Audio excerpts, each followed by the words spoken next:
കാരക്കാമുറി ഷൺമുഖൻ്റെ കഥയുമായിട്ട് രഞ്ജിത്ത് വീണ്ടും വരുന്നുണ്ട്.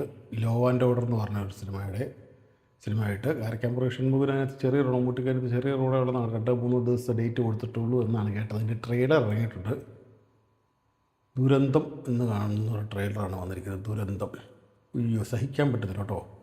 അതിൻ്റെ ട്രെയിലർ കട്ട്സ്, അതിൻ്റെ എഡിറ്റിങ് കണ്ടപ്പോൾ ഉണ്ടല്ലോ, കുഞ്ഞു പിള്ളേർ, നേഴ്സറി പിള്ളേർ ഇതിന് നന്നായിട്ട് ചെയ്യുന്നതാണ് എനിക്ക് തോന്നിയത്. അതിൻ്റെ കട്ട്സൊക്കെ കണ്ടപ്പോഴത്തേക്ക് അതിനകത്ത് പ്രകാശ് വർമ്മ ഒരു ഗ്ലാസ്സൊക്കെ വെച്ച് ഇങ്ങനെ കാണിച്ചിങ്ങനെ കൊണ്ടുവരുന്നൊക്കെ ഉണ്ട്. അതൊക്കെ ഈ കാലമൊക്കെ മാറി, സോഫ്റ്റ്വെയറും കാര്യങ്ങളൊക്കെ മാറി, ചുമ്മാ എയോട് പറഞ്ഞ് വെടിക്കെട്ട് പോലെ ചെയ്തു തരും. അതുപോലെ ജെമിനിയും അതുപോലെ നമ്മുടെ എല്ലാ അതുപോലെ ChatGPT ഒക്കെ പുല്ല് പോലെ ചെയ്തു തരും. എന്നാൽ ഇതുപോലെ കാര്യങ്ങൾ ഇതൊക്കെ മനസ്സിലാക്കിയിട്ടാണ്. അതിനേക്കാളും നല്ല സോഫ്റ്റ്വെയർ കാശ് കൊടുത്താൽ കിട്ടും. ഇതൊക്കെ എന്ത് കാണിച്ച് വെച്ചിരിക്കേണ്ട കാണിച്ച് അതിൻ്റെ അകത്തെ അതിൻ്റെ ഇതൊക്കെ കാണണം കേട്ടോ. ഒരു സീൻസൊക്കെ കാണുമ്പോൾ നമുക്ക് ശരിക്കും പറയുകയാണല്ലേ ചിരിയാണ് വരുന്നത്. പ്രകാശ് വർമ്മ ഗ്ലാസ്സൊക്കെ ഇട്ട് വരുന്നു, ഇങ്ങനെ ഭയങ്കര മുട്ടി സ്റ്റൈലിൽ കയറി വരുമ്പോൾ എനിക്ക് പറയുകയാണെങ്കിൽ ഇത് വലിയ കോമഡി പടമാണെന്ന് എനിക്ക് തോന്നുന്നത്. ഒരു പരഗതി ഇല്ലാത്തൊരു സിനിമയായിട്ട് ആണ് രഞ്ജിത്ത് വന്നിരിക്കുന്നത്. പുള്ളിയുടെ കിളി പോയി നനയ്ക്കുന്നത്. രഞ്ജിത്തൊക്കെ ഒരു 2 കൊല്ലം വെയിറ്റ് ചെയ്ത് നല്ലൊരു പടം, എത്ര നല്ല പടങ്ങളൊക്കെ ഇറക്കിയിരിക്കുന്നത്, എത്ര നല്ല പടങ്ങൾ, മമ്മൂട്ടി വെച്ചും മോഹൻലാലിനെ വെച്ചും എത്ര കിടിലം പടങ്ങൾ. മോഹൻലാലിൻ്റെ രാവണപ്രഭു, മമ്മൂട്ടിയുടെ തൃശ്ശൂർ പടം, എത്ര നല്ല പടങ്ങൾ പുള്ളി ഇറക്കിയിട്ടുണ്ട്.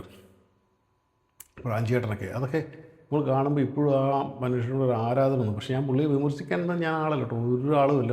രഞ്ജിത്തിനെയൊക്കെ വിമർശിക്കുന്ന ഒരു ഇതുമില്ല. എന്നാൽ നമുക്ക് കണ്ടപ്പോൾ പറഞ്ഞു പോവുകയാണ്. നമുക്ക് ഇങ്ങനെ തോന്നും ഒരു ട്രെയിലർ കണ്ട് ചിലപ്പോൾ സിനിമ നന്നാവും.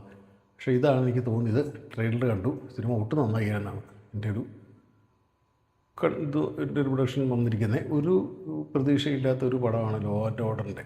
ഇവർക്കൊക്കെ കുഞ്ഞുപിള്ളേർ നല്ല ആൾക്കാരെയൊക്കെ വെച്ച് ചെയ്യിക്കാനുള്ള, ഞാൻ പറഞ്ഞു രഞ്ജിത്ത് നിന്ന് വെയിറ്റ് ചെയ്യുക. രഞ്ജിത്തിൻ്റെ കിളി പോയിരിക്കുവാണെന്ന് എനിക്ക് തോന്നുന്നത്. 2 വർഷമൊക്കെ കഴിയുമ്പോഴത്തേക്കും പുള്ളിക്ക് നല്ല ഇത് വന്ന് പുള്ളി നല്ല പടങ്ങളൊക്കെ ചെയ്യട്ടെ. അത്രയും സമയം ഒന്ന് വെയിറ്റ് ചെയ്താൽ നമുക്ക് നല്ല സിനിമകൾ കിട്ടിയാലേ. പക്ഷേ ഇത് അയ്യോ ഇന്ന് കണ്ടില്ലാത്തവരൊന്ന് കാണണം കേട്ടോ. ലോ ആൻഡ് ഓർഡറിൻ്റെ ട്രെയിലർ ഇറങ്ങിയിരിക്കുന്നത് കുറേ പുതുമുഖങ്ങളാണ് ചെയ്തിരിക്കുന്നത്. മമ്മൂട്ടി എടുത്ത് 2-3 ഡേറ്റ് കൊടുത്തിട്ടുള്ള ദൈവത്തെ ഓർത്ത് മാറുന്നതാണെന്ന് എൻ്റെ ഒരു പ്രതീക്ഷ. അവസാനം പുള്ളിയുടെ കൈയും കാലുമൊക്കെ കാണിച്ച ഒരു കട്ട്സ് കാണിക്കുന്നുണ്ട്. ഒരു പ്രതീക്ഷയില്ല. Cameo role, Mohanlal cameo role പൊളിക്കുന്ന പോലെ പുള്ളി കാമിയോ റോള് പൊളിച്ച് തീർക്കുമെന്നാണ് ഉറപ്പ്.